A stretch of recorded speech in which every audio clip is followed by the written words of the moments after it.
Bonjour, je suis Richard Fettray, le chef d'établissement de l'institution Jeanne d'Arc à Noémie. L'institution Jeanne d'Arc représente un vivier d'élèves de 1300 élèves actuellement dans l'établissement. Nous partons de la petite école jusqu'en formation Bac+3. Nous avons dans l'établissement 3 grands pôles. Un pôle collège, un pôle lycée général et un pôle lycée professionnel. À cela se rajoute de l'enseignement supérieur avec tout un ensemble de BTS, un bachelor pour la rentrée prochaine et des formations en apprentissage et en formation adulte. Au niveau des sections sportives dans l'établissement, nous avons la chance de pouvoir proposer plusieurs cursus, plusieurs projets, en mettant en évidence systématiquement 2 choses. La première, le projet scolaire, qui nous semble bien entendu l'établissement scolaire le plus important, mais également de coller au projet sportif que la personne va pouvoir développer. La structure permet d'accueillir des sportifs de haut niveau, mais nous avons aussi des gens qui démarrent, qui débutent au niveau de la section, et en fonction des profils, des attentes des uns des autres, nous avons la possibilité d'adapter nos parcours de formation.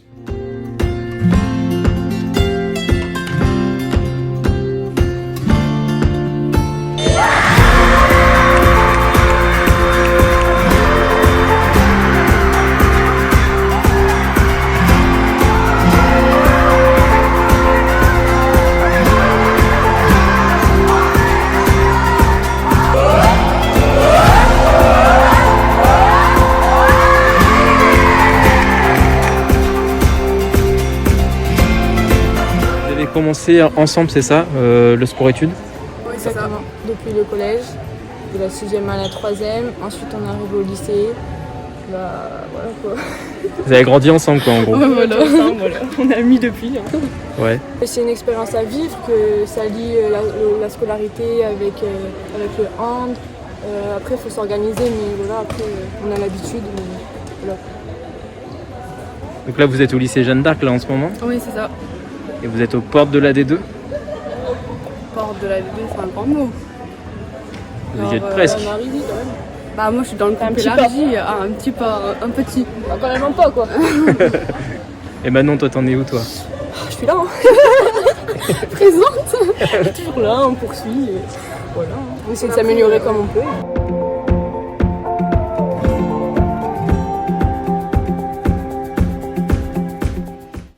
Bienvenue dans ma chambre.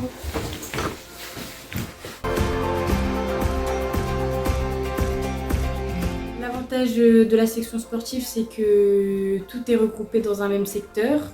Donc c'est plus facile d'aller aux entraînements, d'aller au lycée en même temps. Tout est regroupé. Les entraînements du CEP sont intégrés dans nos emplois du temps. Et c'est plus facile.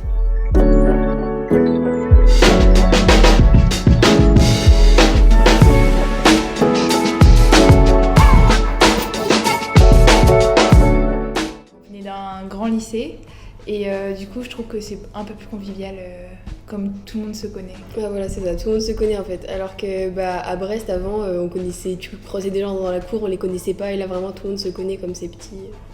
Donc c'est un des bons côtés quand même. On se lève à peu près vers 7h, voire 7h20 des fois. On doit quitter notre chambre d'internat pour 7h45. Après, on descend au self, on prend un petit déj, on déborde jusqu'à 8h, 8h05. 8h10. Après, on va se brosser les dents et on commence les cours. Normalement, il faut être à 8h10 devant la salle, mais on est plutôt vers 8h15 généralement. Et voilà, après, on commence nos cours. Franchement, notre emploi du temps, il est bien fait. Enfin, on a pas mal d'heures de permanence pour pouvoir bosser quand il faut. On finit notre journée, on va en permanence. En général, de 16h à 18h, on va dire, on est en permanence. Après, on enchaîne sur les entraînes. Et puis, on rentre à l'internat, on n'a plus qu'à manger, se doucher et puis dormir, quoi. En fait, il faut juste savoir s'organiser un minimum avec les devoirs, les évaluations, tout ça, mais ça se fait facilement au final. Au début, ça peut être un peu dur, mais au final, on s'habitue vite. Ouais. Et Marie, vous êtes à côté de la salle, donc forcément ça joue pas mal aussi. Comme on est juste à côté, on n'a pas à faire 20 minutes de trajet ou quoi que ce soit, en 5 minutes on y est, donc on perd pas de temps. Ouais, c'est ça l'avantage. Ouais. C'est que comme on y est le week-end, c'est comme si c'était chez nous au final parce qu'on a toutes nos affaires et comme nous, comme on habite en Bretagne, on rentre pas souvent chez nous et au final ça devient comme un petit cocon quoi. C'est comme si c'était notre chambre, on y est bien au final, même si c'est l'internat et que c'est pas forcément quelque chose où tout le monde irait bien. Nous on a tenté et ça se passe très bien. En plus on a depuis le début de la saison on peut évoluer en D2 et c'est pas tout le monde je pense à notre âge qui peut le faire. Donc faut pas avoir peur de tenter et de risquer peut-être d'échouer, mais ça peut aussi bien se passer. Ouais, franchement, après, je pense qu'on est aussi bien suivi par les profs principaux, les coachs ou autres.